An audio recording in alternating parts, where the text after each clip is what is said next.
Yes, another great day. Welcome na naman sa ating Supreme Podcast.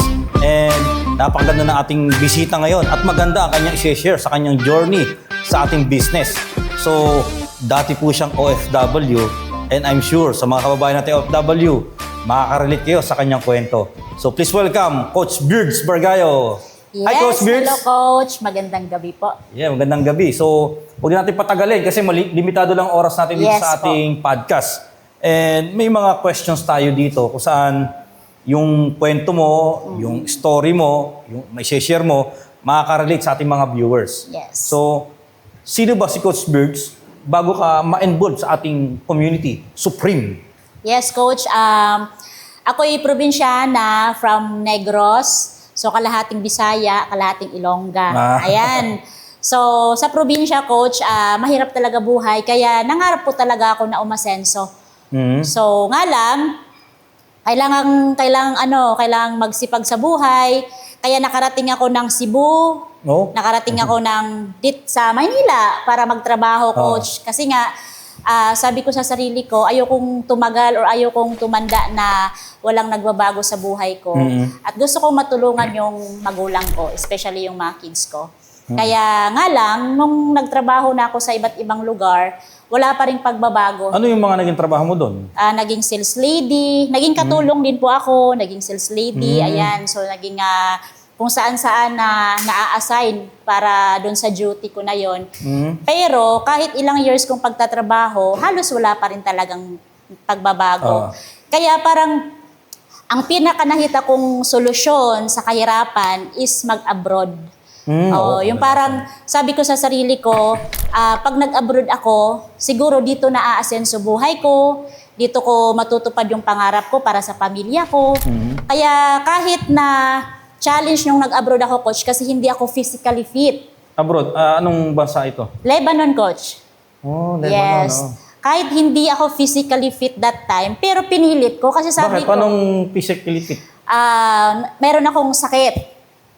Ayan, so hindi ako physically fit para mag-abroad. Pero, buti na lang tinulungan ako ng aming manager doon sa agency na pinasukan ko. So ngayon, naka-abroad naman. So akala ko po... Anong year to? Way back 2013. Matagal na rin pala. Yes po. So nung nasa abroad ako, syempre sobrang saya kasi parang feeling ko, eto na. Dito na magbabago yung buhay ko, dito ko na matutulungan yung magulang ko, dito na kami aasenso. Kasi inang nakita mo kasi gawa ng compare mo doon sa Yes po. dati mo ginagawa yung sahod tsaka yung trabaho. Then syempre medyo umangat na konti sa abroad. Yes. So, at saka nakikita ko din sa ibang mga OFWs na parang mayayaman sila. Kasi pag umuwi sila, Coach, may mga gold, ayan, tapos may pamaleta sila, may mga dalang mga sabon, pasalubong. Parang ang dami nilang pera. So yun din ang nakita ko na pag nag-abroad ako, yayaman ako. Pero nung nasa abroad na ako, it's a prank. Kasi nung hindi po ako yumaman, ilang taon po ako, 6 years po akong OFW, pero hindi po nagbago buhay ko. Same country yun? Yung yes 6 years. po. Same country lang po siya, at saka isang amo lang po ako doon. So yun nga, nung nandun ka na, nakita mo yung mga kakilala mo na nag-abroad, ang daming pasalubong, balikbayan box, tapos... May mga chocolate silang dala. Pumuti ba sila? Oo, gumanda, ayan. Tapos, paano mo nasabing it's a prank? Ano ba na-experience mo? Kasi po, nung nasa abroad na ako, akala ko, madami na akong pera. Pero ang dumami sa akin, resibo. Pero walang pira. Kasi laging padala. O kada sahod, mahawakan ko lang konti. Yung amo ko napakabait. Magbigay siya sa akin ng aking sahod. Verge, here's your salary. Thank you for your service. Hindi ako naman tanggap ako. Pero himas-himas ko yung pera. Alam ko, kinabukasan, lilipad na sa Pilipinas. Ganun ang nangyari. So, wala ba, hindi ka nagtitira, di ba? Parang sabi nga, ang turo, pay yourself first. Yes po. May napanood din po kasi ako sa video na para daw malaman mo kung magkano yung magiging ipon mo, kailangan daw alamin kung magkano natitira buwan-buwan. Nakumpit mo? Inano ko naman na, sige, pag nagkaroon ako ng 10,000 na ipon, ibig sabihin sa isang taon meron akong 120,000 sa isang taon. Ngayon, syempre, Sabi ko sa sarili ko, paano ako magkaipon nito? Ang sahod ko, 20 mil lang. 20,000, pagkakasyahin kinorek mo ko. kasi may mga GNC nanonood, hindi alam yung 20 mil eh. 20,000. 20,000. 20,000. Yes. Paano ako magkaipon ng 20,000? Ang sahod ko na yan, pagkakasyahin ko, may pinapaaral akong estudyante ko, yung pamangkin ko. Kasi, ang pag-OFW kasi, coach, parang minsan superhero sa family. Papaaralin pati pamangkin. O di pinaaral ko po yung aking pamangkin. Pinaaral ko ng college. Di yung 20 mil ko, may dalawa pa akong anak. Tapos may nanay pa ako. Yung 20 mil ko talaga kulang. So, imposibleng makapag-ipon. Although, may pa unti-unti namang naiipon, pero hindi po talaga siya enough. So, okay. yun ang experience So, paano ka ko. na-involved dito? Ayan, so sabi ko nga po sa sarili ko na parang ilang taon na akong nagtatrabaho, tapos halos wala pa ring pagbabago. At the same time, parang na-realize ko lang kasi coach na ayokong tumagal sa ibang bansa na malayo sa mga anak ko. Yung tipong lumalaki yung anak ko sa picture, sa video call, kada birthday, video call ko lang minsan sila. na naman sila maging bata. Opo, video call ko lang. Tapos pagka school event, picture lang ang nakikita ko. So parang, presence nawawala. yes po. So, tapos, yung pinakaano dun is yung, okay, nakakapagbigay ako sa mga anak ko, pero yung time ko wala sa kanila. Yun yung ano. Tapos, ako coach, nag-pray po talaga ako. Sabi ko sa sarili ko na, eto parang nakakatawa nga sa part ko, coach, kasi nagpe-pray ako, Lord, gusto kong yumaman. Lord, gusto ko ng magandang bahay. Kadalasan talaga, yun ang dapat daw gawin eh. Baga, isubmit mo lang sa kanya yung gusto mo, yung problema mo, yung maganda nangyayari. Excuse lang, no? Kasi gawa nang nung 2010, natanong ko sa sarili ko, hanggang factory na lang ba ako? Tapos, biglang walang overtime ako na pumunta ako sa Paseo National Bookstore. Sabi ko, ba't wala pa akong book na Bible? Sabi ko, bili kaya ako. Sakto, yung, di ba may tali yan, pag ganun ko, may nabasa ko na ang kumakatok, bubuksan daw. Tama. Ang humingi, bibigyan. So, hindi ko alam kung ano yung mga verses na yun. Tapos, biglang, ilang buwan, na-invite ako dito. Sabi ko, gano'n ka-power yun? Opo. Sa dami ng mga na-interview ko na rito sa podcast natin, laging, ang sinasabi, nag-pray ako, humingi ako. Kasi ikaw ganun, humingi. Tapos, nung nag-pray ka, ano binigay sa'yo? Yun nga po yung, kasi nung bago naman po ako nag-abroad, uma-attend ako sa mga Bible study sa church namin. So, meron ako doong mga talaga na mga favorite verses ko. Nakasulat po yan sa notebook ko. Yun nga po, sabi mo nga talaga, coach, na ask and it will be given unto you, seek and you shall find, knock and the door will open. So, isipin, yun yung talaga nakikita kong verses na English. Tagalog lang yung nabuksan ko. So, ganun siya. Tapos, yung habang nag-i-scroll ako sa Facebook, dumaan po yung video na to, yung ating Supreme. So, na-curious lang. At first, hindi ko siya maunawaan. Ano ba yan? Paano ba kikita dyan? Totoo ba yan? So, hindi ako masyadong tawag neto, 100% na sure na kikita ba ako.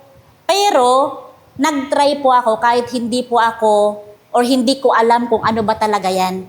Kumbaga, nilakasan ko lang yung loob ko. Sabi ko nga sa sarili ko, coach, nilakasan ko nga yung loob ko. Ilang taon naman ako nagtatrabaho, wala namang nagbabago sa buhay ko. Why not itry ko to? Diba? Kasi nga, ilang taon na din naman akong OFW. Totoo talaga yung mga narinig natin na hindi ka naman talaga totally kakusapin agad na, ito yung pera, ito yung opportunity. Gumagamit ng channel eh. Yes, minsan tao, minsan opportunity. Ngayon, online, nakita mo.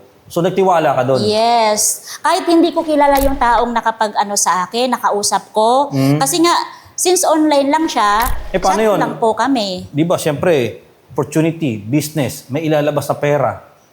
Nagtiwala ka doon? Nagtiwala ako, coach, kasi po, ang ganda ng community. Nung ako'y, nag-start up, pinakilala ako sa mga, dito sa Pilipinas. Naalala ko pa, si Coach Mark Makaray, kaya nakilala ko pa yung mga dito, mga coaches dito sa Pilipinas. So, doon ko na, na-realize na, ay, totoo pala to, ay, ang saya ng community na to. Natutuwa ako kasi, ang saya, napaka-warm nilang mag-welcome. nakita mo opportunity, nakilala mo mga tao. Paano mo to inaral? Nasa ibang bansa ka. Silip-silip lang, walang specific time. As long as nakakahawak ako ng cellphone, dun lang po. Minsan nga sa CR. Hide out ko pa ang CR kasi Siyempre, nung nag-join ka rito, wala pang Zoom nun. Ano ba yun? Video call ba? Chat lang. Opo, Tsaga-tsagaan. chat lang. Pero kahit chat lang, nagtiwala. Ano yung mga training na inatinan mo dito para, siyempre, nakita ko ngayon transformation sa iyo eh. Hindi na kita tatanungin eh.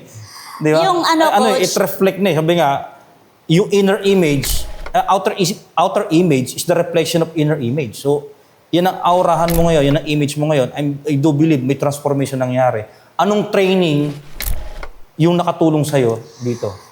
Yung mga training kasi dati, coach, chat lang.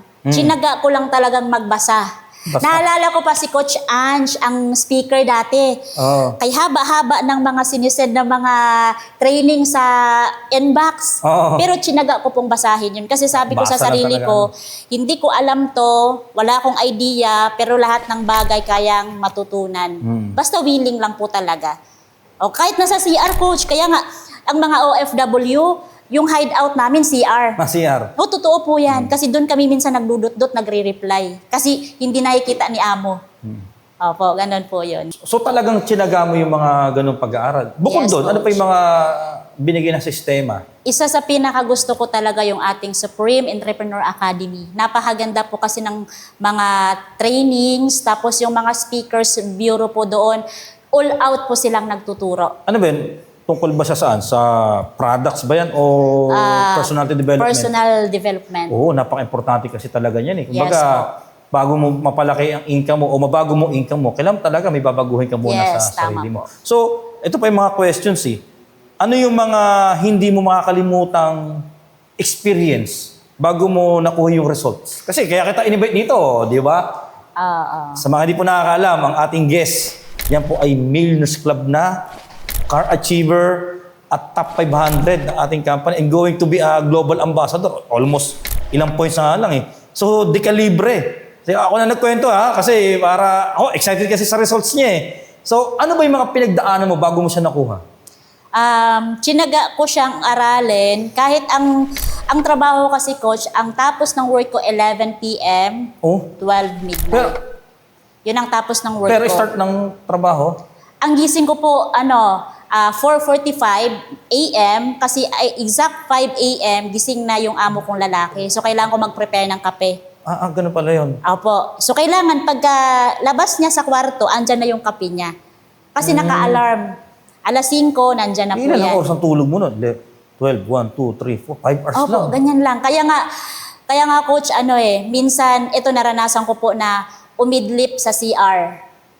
Bakit? Sobrang antok po talaga. Sa sobrang antok kasi nga kulang po ang tulog. Sa sobrang antok. Pero buti na lang ang CR naman doon malinis naman po. So, parang kunyari naglilinis ako sa CR, nilak ko lang yan, pero umidlip po akong saglit. Kumbaga pumikit lang po ako saglit.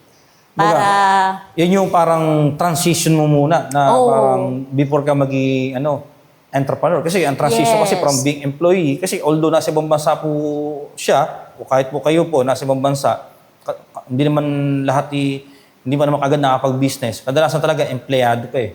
So may transition na from employee to being a entrepreneur. Yes. So yun yung mga pinagdaanan mo. Pero during kinukuha mo yung resulta, ano yung mga challenges? Yung mga, alam mo yun, hindi natin sinasabing nahirapan eh. Ano lang, unpleasant situation, di ba? O mga challenges, ano yung mga dinaanan mo? Para mas makarelate yung ating mga number one, syempre po, yung discouragement. Like what? Sino bang nag-discourage sa'yo? Discouragement, syempre po, may mga kamag-anak na hindi naman supportive sa ginagawa ko. Ba't ano sinasabi sa'yo? Kalokohan lang yan. Yung pera mo na inaano dyan, ipadala mo na lang yan dito, magagamit pa yan sa mga anak mo. O yun ang sabi po sa akin. Walang mali doon, tama naman yon. Pero minsan, di ba, kung doon at doon lang din, baga, hindi mo nagamit yung tool, hindi mo nagamit na tool yung pera mo to earn more money pa. Yes. Di ba? Kaya, maring yun na nakikita. Walang mali naman doon sa nakita nila. Pero, kasi kung doon lagi tayo, yung sa cycle na yon, di ba, wala tayong maipupundar. Kasi pag sinabing pundar, hindi lang naman ito material na bagay. Yes. Yung may maipundar kang negosyo. So, dinidiscourage nila doon. Opo, dinidiscourage. Tapos yung mga dating madami akong kaibigan, madami akong kachat, maingay ang inbox ko, inanahimik. Ay, related ako dyan. Nanahimik po yung inbox ko. Ano nga, Ayan. binder, dandruff. O binder, dandat. Opo. Baga parang experience ko din na hindi ka nag-iisa dyan. So, nadi-discourage. Ano pa? Ano pa mga dinaanan mo before? Ayan. Tapos, yun lang naman, mga discouragement lang naman. Pero sabi ko sa sarili ko, ito yung sabi ko sa sarili ko na kung papakinggan ko sila ba yung magpapakain sa mga anak ko? Sila ba yung magbibigay ng, pambiling bigas? Diba? O pang tuition fee ng anak mo. At the end of the day, ako pa rin naman magpapakain sa mga anak ko. Ako pa rin magpapadala pang tuition fee ng mga anak ko. So, kailangan kong subukan. Kailangan kong itry yung mga bagay na hindi ko pa na-try before. Kasi ano din may ilan din akong kaibigan na sabi sa akin, huwag mong gawin yun, huwag ituloy yan, wala mangyayari dyan. Sabi ko, sige pre, ramdam ko, concern ka. Huwag kong ituloy ito, huwag kong gawin. Matutulungan mo ba ako sa mga problema ko sa financial? Tama po. Or mabibigyan mo ba ako ng opportunity or negosyo na pag sumama ako sa iyo, yayaman ako. Kung sabi niya, wala. Sabi ko, yun na nga eh. Yes, diba? po. Huwag mo akong pigilan dito kasi happy ako eh. Yes. Minsan yun naman talaga din ang nagtutuloy sa atin dito. Happy ka sa ginagawa. Yes. So, yun ang dinaanan mo, discouragement, rejection, baga may pumipigil sa'yo. Yes. So, ang ginawa mo solusyon, Medyo detach lang muna.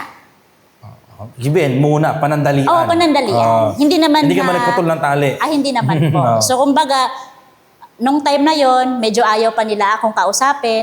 O dito ako sa mga bagong tao. So, dito sa Supreme, ang daming mga mababait, napaka-supportive na community na kahit hindi mo ka mag-anak, kahit hindi mo kilala personal, pero willing kang tulungan para mag-grow. So, mas doon po ako dumikit. Ano po yan eh, sa pagkuha mo, sa journey mo, o pagtahak mo ng success, meron kang mamimit na tao Yes po. na magtuturo o tutulong sa'yo para makuha mo yung mga goals mo and pahalagahan mo yun, bigyan mo Yes ng po. value.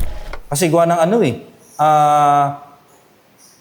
minsan may mga ibang tayong bagay na kaya natin mag-isa, pero iba pa rin yung merong, alam mo yun, may mga kasama ka. Yes po. So, totoo yun, ang kadalasang maniniwala at matitiwala sa'yo is stranger. Yes, tama Oo. po. Pero still good relationship pa rin kayo sa kamag-anak mo. Okay? Yes po. So, gaya na nabanggit ko kanina, si Coach Beards ay Millionaires Club, going to be a global ambassador, car achiever, and umuwi pala siya. Hindi natin napag-usapan yung pag-uwi mo dito. Opo. So, nag-for good na siya because of this business. Kasi uuwi din naman po tayo sa Pilipinas. Iba pa rin yung talaga tayong may ginagawang bago or tipong bumitaw ka man sa isa, may pupuntahan ka. Tama. Then, ngayon, na-enjoy ang freedom. Yes. Kasi dalawang freedom. You have time to enjoy your money. You have money to enjoy your time and you have time to enjoy your money. Yun po yung nangyayari sa ating napakagandang bisita ngayong gabi na si Coach Beards. And, ayun, ano ang mga hindi mo makakalimutang small wins to big results? Yung pinaka hindi ko makakalimutan, Coach, yung aking coach dito sa Pilipinas dati, binigyan niya ako ng account. Sabi niya, dyan mo makikita yung income mo. Ayan, i-open mo yan. Sa loob-loob ko, ba't ko naman i-open? Wala namang laman to. O di ko ino-open. Pero, kahit hindi ko ino-open, ginagawa ko yung negosyo. Ginagawa ko lang, kumbaga, hindi ko tinitingnan, magkano na ba tong income ko? Magkano na ba tong pera ko? Wala, kumbaga, hindi ako nakatingin sa income. Kumbaga, trabaho lang. Kung ano yung sinasabi sa akin ng coach ko na ito gawin mo, sinusunod ko lang. Sa trabaho lang po ako. So, nung isang araw, nag-check ako sa cellphone, ba't ang ingay ng GC namin? Ang ingay, tapos congratulations. Yung coach ko pala, nag-screenshot ng income ko. Tapos sinend sa GC, sabi doon, congratulations to yung ating OFW 100K achiever. So nagulat ako po. 100,000. Sobrang gulat ko kasi try to imagine, ilang taon akong nagtatrabaho, wala akong 100,000 sa bangko. Pero dito po sa negosyo, nagkalaman ng 100,000 yung DTC ko, yung pinaka-account ko. Kaya po ganito, you must have open mind na magdagdag ng pagkakakitaan. Ngayon po, hindi natin control ang pagtaas ng bilihin, pero control mo magdagdag ng kitaan. So si Coach Birds, yung kanyang sinasahod sa trabaho, pang daily needs, Yes o sinesend po. sa family. Yes Yung po. kinikita sa ating business, savings. Yes po. Kaya huwag kang matakot, huwag kang magduda na sumubok. 'Di ba? Ang mundo ngayon hindi mo na kontrol ang pagtaas ng bilihin, pero may isa kang kontrol. Ano 'yon? Magdagdag ng kitaan. Tama po. So ano pa yung mga big results mo na na may kukwento? Tapos, Kasi binanggit ko lang pero iba pa rin yung kwento mo.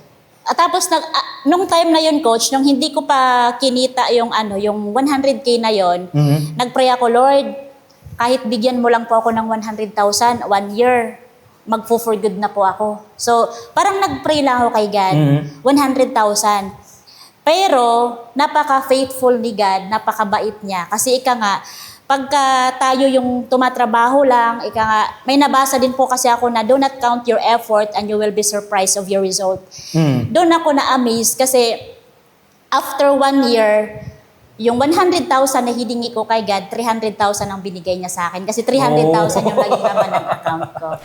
Grabe, no? Sabi ko, doon ko Surprise. na-realize na napaka ganun pala talaga. Pag tayo pala binibigay natin yung best sa ginagawa natin, best din pala po ang babalik sa atin. Yes. Opo. Yeah. So, ano naman ang naramdaman mo nung inawardan ka na as a Millionaires Club?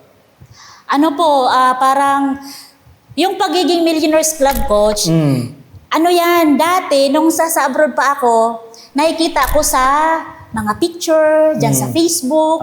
Sabi ko, totoo ba yung mga yan? Parang hindi naman totoo, parang gawa-gawa lang. Oo. Pero nung ako'y na-award na, doon ko na-realize na, yun palang mga nakikita ko dati sa Facebook na mga posting na yan, totoo pala. Kasi Yun. ako mismo, nakahawak ako ng trophy, nagkaroon ako ng sash ng Millionaires Club, nakakamayan ko yung may-ari, nakakatuwa po. Tapos nakakapagbigay ka pang inspirasyon sa iba. Yes po. Ito, dati po ako nagpapabrika, ito nagawa, nag-abroad, kasi ito nagawa. And, siyempre, car achiever na rin, pangalawang sasakyan, di ba? Dati maliit, ngayon mas lumaki. Ano feeling na may sasakyan? Napaka-bless. Alam mo, coach, dati nung ako'y hindi pa, kumbaga nung nasa probinsya pa ako, pangarap kong magkamotor. Kasi sa probinsya, pag babae ka, tapos nakamotor ka, astig ka tingnan, di ba? Ganon-ganon, Mga wave-wave pa, yung mga XRM. Oo, totoo po yun.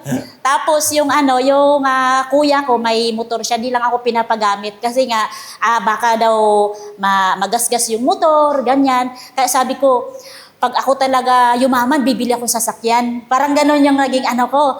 Tapos, nung time na yan, ang pangarap ko lang talaga, coach, nung ako'y nasa probinsya, motor lang po. Di ba? Pero, ganun, sabi ko nga po, ganun, napaka-faithful ni God.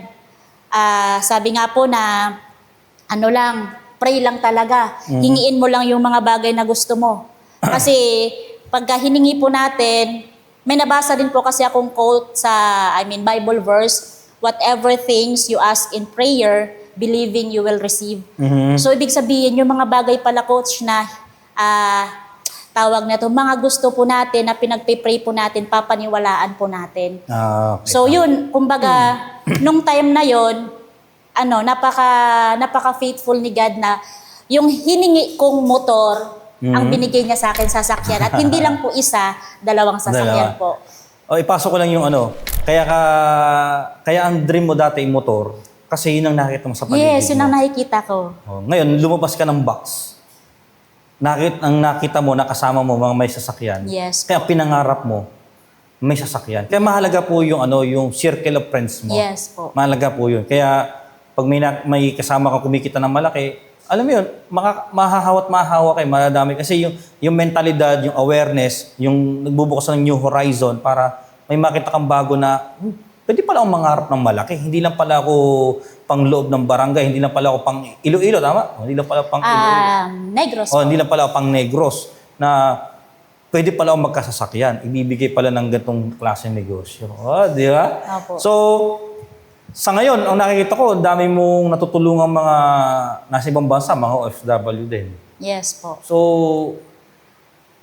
siguro yun ang nakikita kong parang nagtitrigger sa'yo o drive mo kaya ka na andito. Kasi kung pag-uusapan natin resulta, yung mga pangarap ng karamihan, nasa iyo na. Parang sabi nga ni Daniel Padilla, nasa iyo na ang lahat. Di ba? So ngayon, yun yung pinaka-drive mo ngayon, tumulong sa mga Yes ibang bansa. po. Actually, Coach, bago ako nag-for good, syempre may mga business partners na rin po ako. Pero sabi ko sa sarili ko, paano ko sila matutulungan kung ako'y nasa ibang bansa pa? So, parang naging part din po sila sa goal ko, ba't gusto kong mag-for good? Kasi gusto kong tulungan yung mga taong nagtiwala sa akin. Tama eh.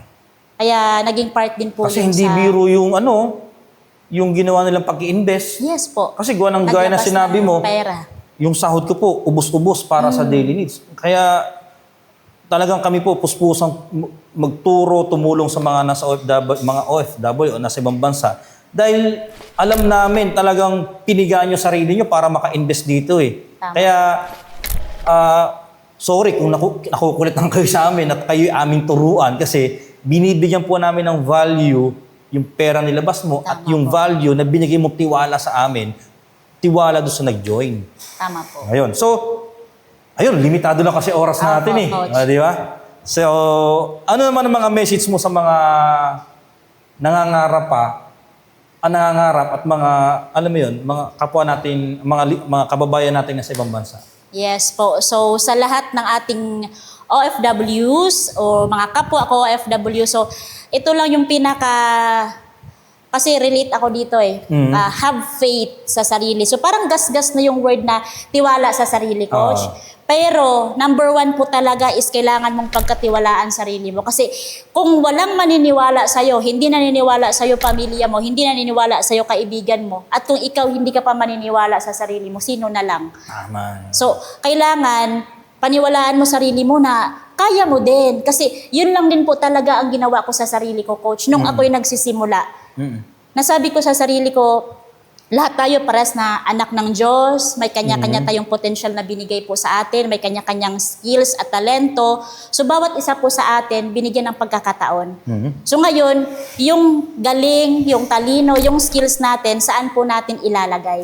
So, yun po yung sabi ko sa sarili ko. Kaya, sa mga kapwa natin OFW, magtiwala ka lang sa sarili mo na kung nagawa namin, nagawa ng maraming OFW, magagawa mo rin. At the same time, syempre magtiwala ka sa Supreme. Kasi dito talaga nagtutulungan po tayo. Kami gumagawa kami ng paraan, ng sistema. Yung sistema natin napakaganda. 'Di ba? Upgraded, innovated. So yung mga coach natin dito sa Pilipinas, gumagawa talaga o tumatrabaho talaga para lang sa mga kapwa natin OFW. Kaya magtiwala po kayo dito sa ating community dito po sa Supreme. At the same time, higit sa lahat, last na lang po, okay? Have faith in God. Magtiwala ka kay Yes, God. Kasi amen. bakit? Sabi nga po sabi ko nga po kanina, 'di ba? Na yung sabi ko kanina na ask and it will be given unto you, seek and you shall find, knock and the door will open. So, ibig sabihin, si God, baga bibigyan tayo ng instrumento. 'Di ba? So, pwedeng itong instrument na binigay ni God sa atin, ito yung supreme na para makatulong sa atin. So, magtiwala ka kasi nandito lang din ang community natin. At the same time, ito, higit sa lahat, magtiwala sa ating kay higher creator, kay God. Okay? Tapos siguro ano na lang din talaga. Lakasan mo yung loob mo. Kung gaano kalakas ang loob mo na mag-abroad, kung gaano kalakas ang loob mong iwanan yung pamilya mo, iwanan yung mga anak mo, kahit hindi mo alam kung sino yung mapupuntahan mo dyan, mababait ba yung amo mo, di ba? Lakasan mo din yung loob mo para sumubok sa mga bagay na pwedeng magbago yung buhay mo. Kasi bakit? Yung desisyon mo ngayon, pwedeng magpabago yan sa buhay mo bukas. Yun po, Coach. Yun, grabe naman. Ramdam na ramdam ko. So, thank you sa time mo sa pag-attend dito sa ating Supreme Podcast. Na-appreciate yung oras mo. Salamat. And, saglit ang oras natin. So, paano? Kita tayo next week dito sa ating Supreme Podcast. Thank you very much and happy productive day!